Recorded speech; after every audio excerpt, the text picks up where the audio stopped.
welcome you to the 6th lecture of surface mining technology. In this lecture, we will discuss the phases of surface mining.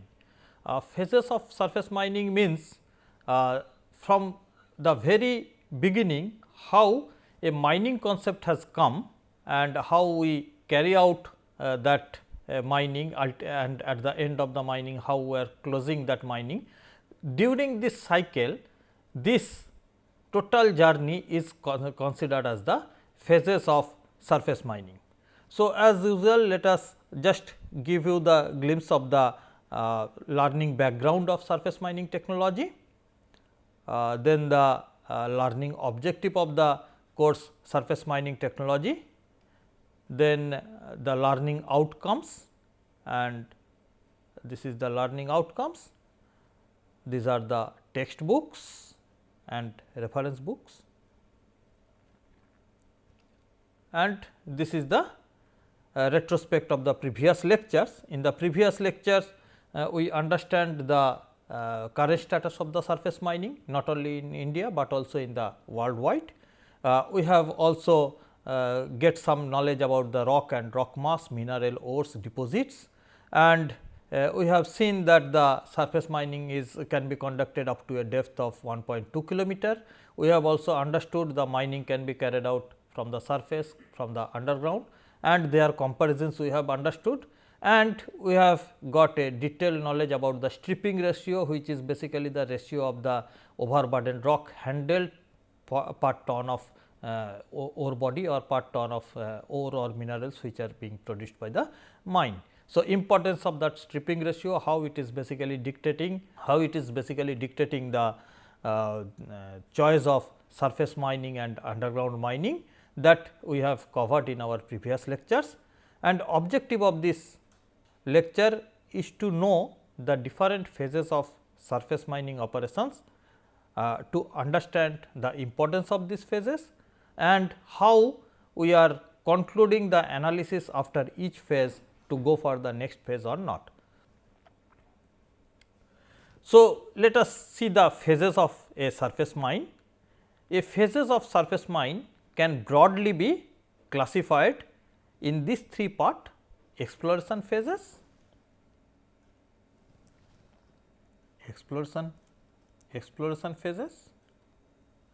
mining phases, and post mining phases. Exploration phases is basically deals that whether we should go for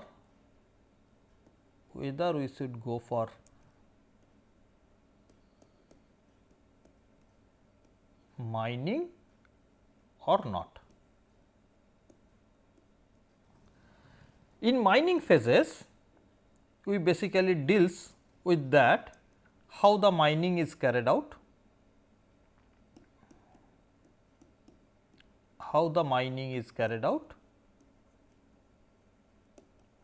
its production cycles, etc. And in post mining phases, it is basically how we are closing the mine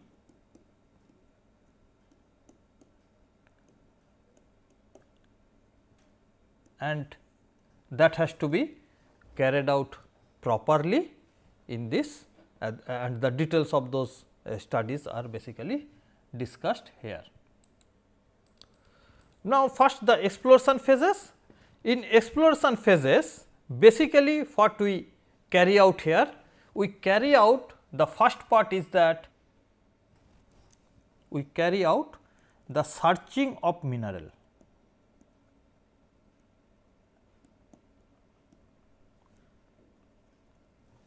And you remember one thing which is very important at this stage is that you are carrying out mining for earning some profit. So, the mines are opened, it is a business,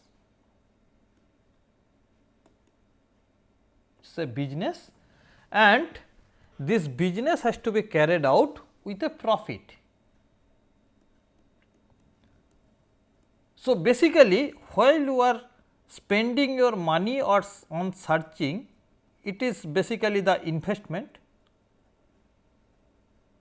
It is basically the investment which you have to made for so that in future you can earn some money by carrying out mining. So, always your idea must be that these expenses should be minimum and you will go for the next stage, you will go for the next phase or next phase of work only if this result is interesting, or you can say positive or attractive. If the results are attractive, then only you must go for the next stage of investment. So, that is why when we are basically investing the first one, that time the first investment is carried out for the geophysical prospecting. Our investment is as minimum as possible. If you are considering this geophysical prospecting, geological prospecting and geological exploration, if you are considering these three parts, this is having the minimum investment, this is the minimum and this is the maximum investment. So, that is why this investment which initially starts with the minimum investment, and if the results are found interesting, encouraging, in that case we go for the next stage. If it is encouraging again, then only we go for the next stage. So, like that way we proceed. So, first, which is the search of mineral, is carried out using the geophysical techniques, where geophysical tools are used for searching of the minerals, and if it is found encouraging, then only we go for the next phase of prospecting, that is geological prospecting. So, what are the geophysical tools we are using? There are n number of physics based methods are available. One method is showing here, that is resistivity measurement.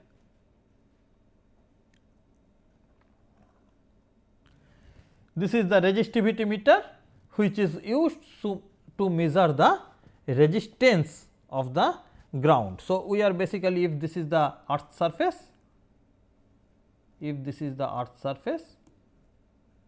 then inside the earth surface in the rock mass, what is the resistance we are measuring using this instrument which is called resistivity meter, and this resistivity meter gives an output similar to this, from which we find out what are the resistance, and this resistance are basically converted into the possible rock types which is possible there, and from there we search out whether the mineral is available there or not. So, resistivity is one geophysical tool which are used for searching of the minerals.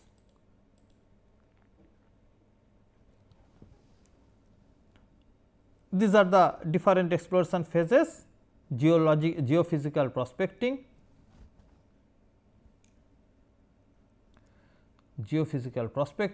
followed by geological prospecting, then geological exploration. After this exploration, we go for the chemical analysis of the minerals, then we go for the searching of the modeling of the grade distribution inside the rock mass, and finally, we derive the ore body model. Up to this is considered as the exploration phase, and this is basically to identify the deposit inside the rock mass which is carried out in the exploration phase.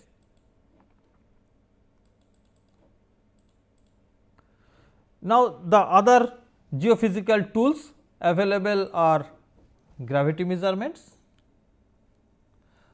In last slide, what we have seen, the resistivity meter is commonly used for searching of the groundwater, searching of the coal deposits, etc.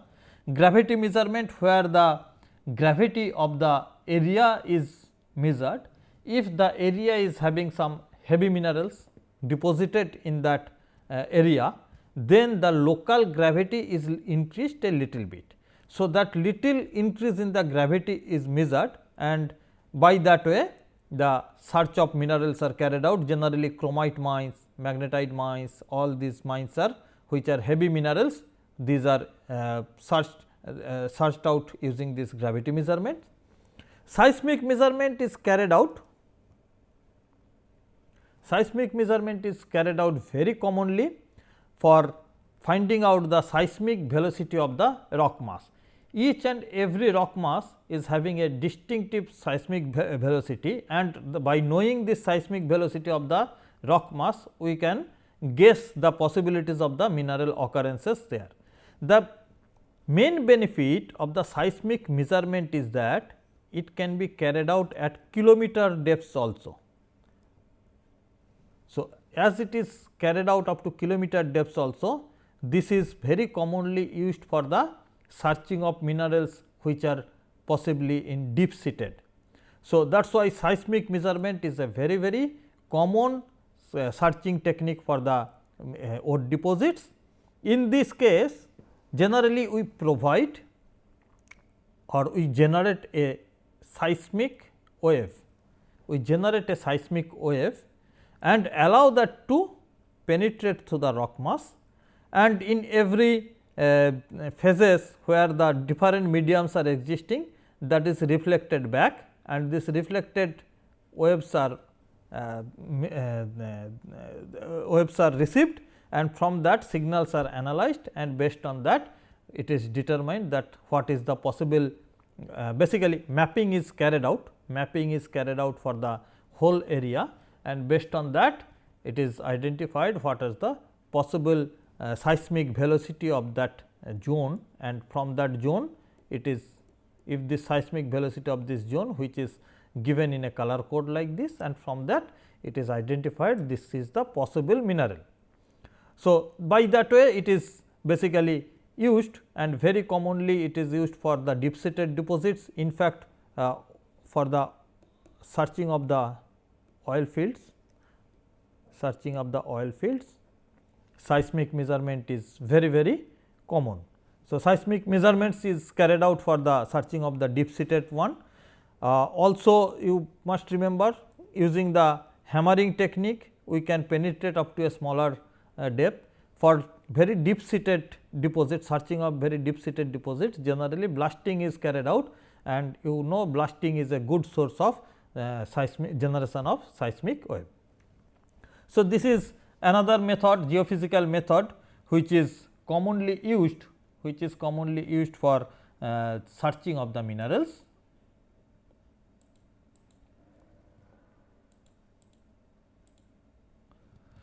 This is GM counter, Geiger-Müller counter. So, this Geiger-Müller counter is commonly used to measure the radioactive occurrence of the radioactive minerals.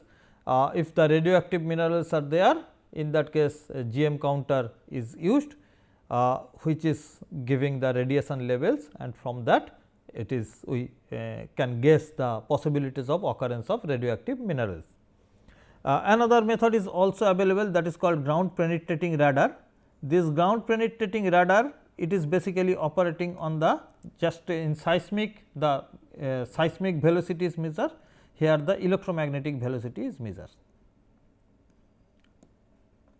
EM velocity is measured, and based on the EM velocity of the in situ rock mass, it is trying to find out the occurrence of the different objects inside the rock mass. So, from there it is easy to identify the different layers, especially where the conductive layers are very easily detected, like groundwater, clay layers, sand layers, sand or sandstone layers. This can be easily identified by the ground penetrating radar. So, this ground penetrating radar is also another very important geophysical tool which can be searched out, which can search out the minerals very easily in the earth crust without any penetration at the depth. So, that means you can understand all these geophysical tools, they give the indication of the occurrences of the minerals and deposits from the earth surface itself. So, that means if this is the earth crust, if we are using some geophysical tools at this position, without penetrating into the without moving into the depth or digging the rock etcetera, we can find out the occurrence of the deposit inside the earth. So, this can be identified without penetrating the earth crust. So, that is the benefit of the geophysical tools, and that is why geophysical tools are not costly. We can carry out geophysical prospecting with a very little investment, and that is why this has to be carried out beforehand, before we invest a lot for this geophysical prospecting and geological prospecting and geological exploration. We invest a little bit on geophysical prospecting, and if the results from the geophysical prospecting is found encouraging, then only we must go for the next phase of searching of minerals, that is the geological prospecting. So, once the geophysicist claim that this area probably is having a good source of deposit, then geologist will come and geologist will search the area so that they can see the traces of any occurrences of such minerals there.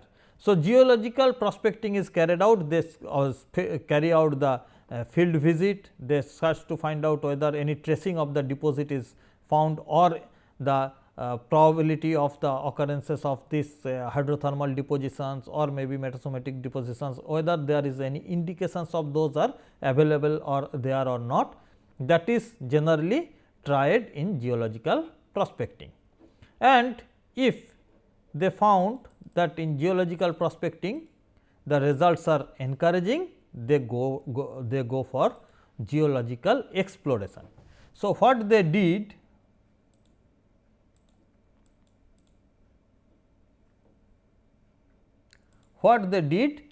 in the geological exploration, they try to search or take some samples from the in situ. So, for taking the samples, what they do? They go for a core drilling.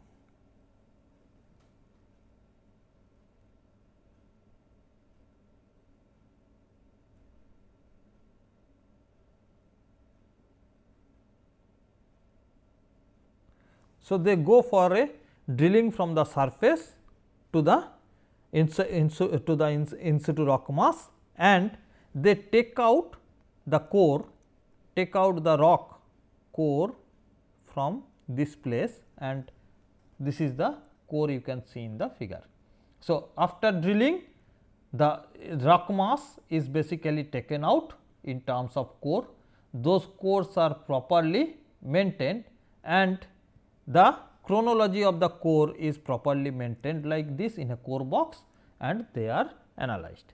And when these cores are obtained by a drilling, the core is represented in a scale that is called litholog.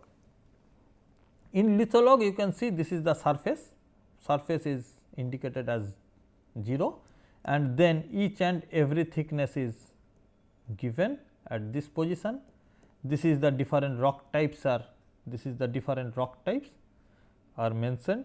So, depth wise occurrences of different rock types are basically shown in the pictorial form here, and that is called litholog. So, in exploration phases, geologist comes and they this geologist they go for the exploratory drilling. This is the core drilling is carried out.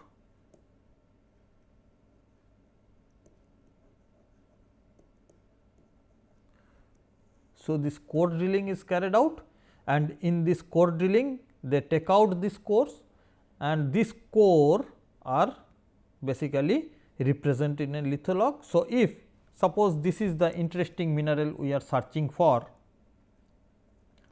then we can understand this interesting mineral is situating as at this place, and the above this is the different types of other minerals, other rocks are available. So, to take it out you have to take out all this portion of rock, you have to take it out, then only you can get this beneficial mineral for which we are interested. So, this is the geological exploration is carried out here. This is having another benefit is that as we have already got the rock samples or the mineral samples, we can go for the chemical analysis of the same, so that we can get the actual chemical compositions of the same. So, this is say one chemical analysis of one.